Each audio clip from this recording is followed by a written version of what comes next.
का मतलब उसमें जो सुधार होता है उसे को ही हम जी कहते हैं। जी मतलब जनरेशन। अब ये 1G 2G 3G 4G ये सब जो थे सब ये जनरेशन थे। ये कब आए थे सब, यहाँ पे आप देखेंगे 1G आया था 82 में आया था, ये 1992 में आया था 2G, 2001 में आ गया था आपका 3G, और 2012 में ही आपका 4G आ गया था, लेकिन हम लोग को नहीं मिला था, हम लोग को बाद में मिलना चालू हुआ है। दुनिया यूज कर रही है 5G, अभी हम लोग इंडिया में अभी 5G यूज के लिए नहीं है, अभी ट्रायल चल रहा है, इसको 1 से 2 साल में ये पब्लिक के लिए दे दिया जाएगा। अब इसमें मेन अंतर क्या होते हैं समझिए ध्यान से। 1G जो मोबाइल था उसकी स्पीड बहुत कम थी, लगभग 24 KB का था। सोचिए एक इमेज अच्छा से नहीं भेज पाएंगे वहां पे, और इसकी मोबाइल जो थी वो उसमें एक एंटीना निकला रहता था बहुत बड़ा साइज का, और इसकी सबसे बड़ी खराबी क्या थी, स्पीड कम था और इससे आप मैसेज नहीं कर सकते हैं, केवल कॉल करेंगे। अतः हम ये कह सकते हैं कि जो 1G टेक्नोलॉजी था वो डिजिटल कुछ लिख नहीं सकता था, ये केवल एनालॉग सिग्नल भेजता था और कॉल कर सकता था। इससे सुधार के हम लोग लेके आए लोग 2G को, और ये 2G 1990 के एक दशक में आया था और इसकी स्पीड 64 KB पर सेकेंड की थी। तो स्पीड तो बढ़ ही गई, लेकिन उतना भी क्या KB में स्पीड दे रहा है, कौन सा स्पीड है। लेकिन इसकी एक और खासियत क्या हो गई कि ये वॉइस तो करता ही था, इसके साथ साथ यहाँ देखिए मैसेज का साइन है, आप इससे मैसेज भी लिख के भेज सकते थे, हाय हेलो। और याद कीजिए आप वो टाइम जब एक मैसेज करने का 1 रुपया लगा करता था, तो इससे मैसेज भी कर सकते थे। इसके बाद जब आया 3G, तो पहली 3G जो थी वो MB में स्पीड देना चालू किया, और इसका फायदा ये हुआ कि आप बात तो कर सकते हैं, मैसेज भी कर सकते हैं, साथ साथ आप इंटरनेट भी चला सकते थे, गूगल वगैरह सर्च करते थे। नोकिया वाला मोबाइल में पहले जो था टॉर्च और जलता था, उसमें नेट और थोड़े चलता था, इसमें एक गेम होता था सांप वाला, इसे याद होगा आप लोग को। तो यहीं से आपका नेट का काम चालू हुआ और यहीं से यूट्यूब वगैरह देना चालू कर दिया। लेकिन इसकी खराबी क्या थी, 3G जो था उसमें यूट्यूब चलता था ना, बड़ी बफरिंग करता था, देखते होंगे एक तो गोल गोल घूमते रहता था, जिस वजह से इसमें 3.5 लाया गया, 3.7 लाया गया, तो मतलब इसी से थोड़ा थोड़ा और सुधारा गया ताकि उसमें बफरिंग कम हो सके। 3G में ये सब मोबाइल वगैरह आने लगे, सब जिसको आप मल्टीमीडिया मोबाइल कहते थे, 3G के उसमें आ गए। अब उसके बाद जब मेन लॉन्च हुआ 2009-10 के पास आपका 4G का जो मेन प्रोटोकॉल चालू हुआ, तब इसमें क्या हुआ, 100 Mbps का स्पीड आपको मिलना चालू हो गया, और यहीं से आप वीडियो कॉलिंग चालू किए थे। इधर आपका वीडियो कॉलिंग, आपका जो वो मल्टीमीडिया मोबाइल था उसमें वीडियो कॉलिंग नहीं किए होंगे, तो ये फैसिलिटी दे दिया 4G आपको वीडियो कॉलिंग का। आज जितना भी मोबाइल वगैरह देख रहे हैं लोग वो 4G है, कई तो 5G भी मोबाइलें आ गई हैं, हालांकि 5G बहुत जल्दी हम लोग को सर्विस मिलेगा। अब आने वाला है 5G इंडिया में बहुत जल्दी। इसकी खासियत क्या होगी, ये सेम 4G की तरह होगा, लेकिन उससे स्पीड ज़्यादा होगा और एडवांस ज़्यादा होगा।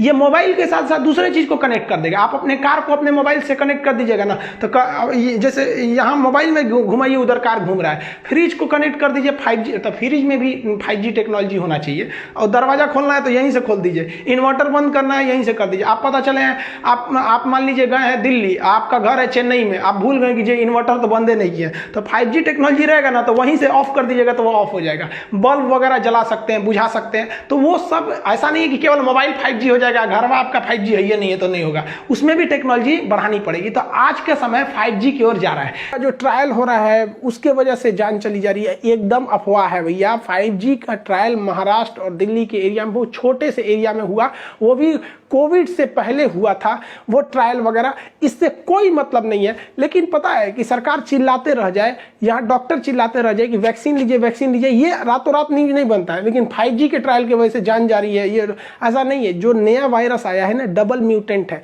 ये उससे ज़्यादा खतरनाक है, इस वजह से ये ज़्यादा सीरियस डाल रहा है। तो लोगों को लग रहा है कि इसके वजह से लोगों की जान जा रही है, ऐसा नहीं है। ये पहले वाला जो कोरोना था 7 दिन में फेफड़ों को जितना नुकसान करता था, ये कोरोना 2 दिन में ही उतना ही कर दे रहा है, इस वजह से ज्यादा खतरनाक है। मौका नहीं दे रहा है ये वाला कोरोना, इसको 5G से कोई लेना देना नहीं है। आप वैक्सीनेशन कराइए अगर आपकी जान प्यारी है तब। इजराइल जो है, आप देखिए इजराइल ने अपने आप बहुत बड़ा त्यौहार भी मना लिया, जिसमें 1.5 लाख लोग वहां पर उपस्थित थे बिना किसी सोशल डिस्टेंसिंग के।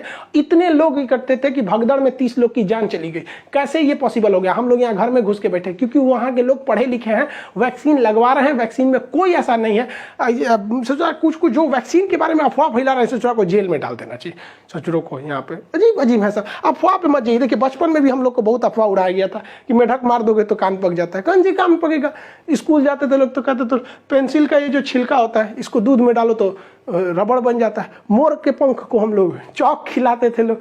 अजीब हालत है यहाँ पे। कहते बर्तन में खाना मत खाओ जिसमें बनता है, नहीं तो शादी में बारिश होने लगेगी, सूप जो चावल फटका जाता है आगे मत जाओ नहीं तो देर से ब्याह होगा, या फिर दहेज नहीं मिलेगा, बगुला उड़ के जाएगा तो बगला बगला तार दे सोने के तलवार, ये सब क्या था? ये सब अफवाहें थी। तो हम हिंदुस्तानियों को बचपन से ही आदत है कि गुल्लर के फूल पड़ जाता है तो कोई चीज़ खत्म नहीं होता है, तो इस अफवाह पे ध्यान नहीं देना चाहिए।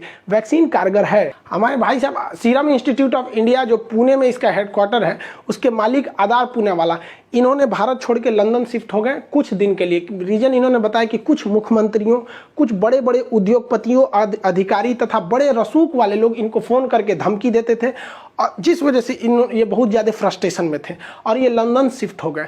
और इन्हें पत्रकारों ने पूछा कि आप इस बढ़ते कोरोना को ले किसे जिम्मेदार मानते हैं, क्या आप चुनावी रैली या कुंभ के मेला को जिम्मेदार मानते हैं? तो इन्होंने कहा कि अगर हम इसका जवाब देंगे तो हमारी जान भी जा सकती है। ये देश के लिए बहुत गलत बात है। कोई भारत का इतना प्रतिष्ठित व्यक्ति जिसके ऊपर पूरे देश की वैक्सीनेशन की जिम्मेदारी, लोगों की जान की जिम्मेदारी होगी, वैसे व्यक्ति को अगर सुरक्षा कारणों से बाहर जाना पड़े और बाहर जाके वो ट्वीट करे या ऐसा करे तो ये बहुत गलत संदेश जाता है देश के लिए। ऐसा नहीं होना चाहिए। हालांकि सरकार ने उन्हें वायु सुरक्षा दी थी। ये बहुत शर्म की बात है कि इतने बड़े व्यक्ति को वायु सुरक्षा दिया जाए।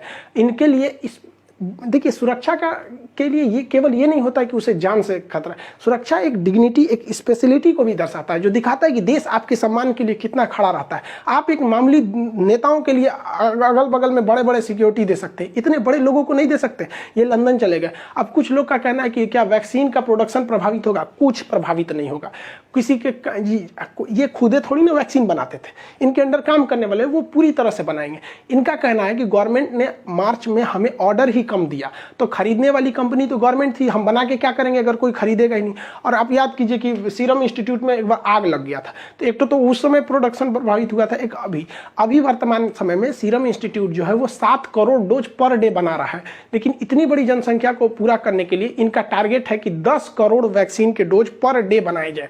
अब 10 करोड़ बनाने में इन्होंने कहा है कि जुलाई तक में ये संभव नहीं है, यानी मई, जून, जुलाई, ये 3 महीने तक पर डे 7 करोड़ ही वैक्सीनेशन के मतलब वैक्सीन उत्पादन हो पाएगा। जुलाई बाद आएगा, इसलिए इस समय थोड़ी सी लेट होगी।